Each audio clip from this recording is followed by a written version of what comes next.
terras de Miranda do Douro há um enorme afeto ao menino Jesus da Cartolinha, considerado o verdadeiro ex-libris da Sé Catedral. Esta pequena imagem de menino de face rosada faz o orgulho dos mirandeses e, sobretudo, as delícias dos milhares de turistas que visitam Miranda do Douro.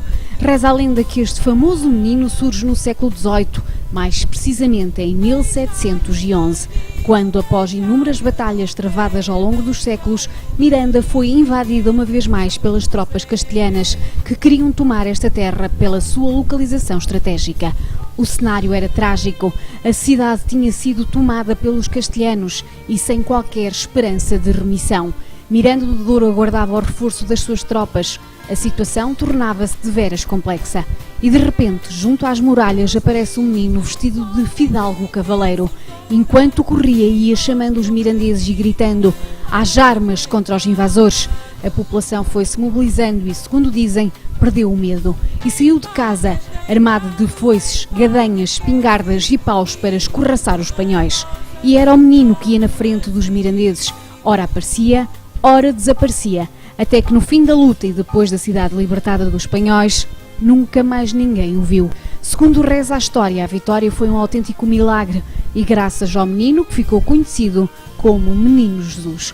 Mandaram então esculpir-lhe uma imagem do Menino Jesus vestido de fidalgo cavaleiro e colocaram-no num altar da Catedral de Miranda do Douro. Esta estatueta do Menino Jesus da Cartolinha é ainda hoje homenageada pela população e recebe inúmeras ofrendas tais como roupa, sapatos e adereços de vestuário. A cartola que o menino hoje ostenta foi acrescentada à figura no século XIX. O objetivo foi dar um ar de graça à figura querida dos mirandeses.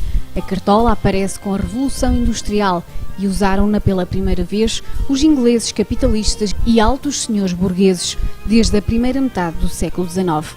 A imagem do Menino Jesus da Cartolinha aparece ainda no princípio do século XX com um chapéu de palha, à maneira dos meninos de Murilho ou de Ribeira.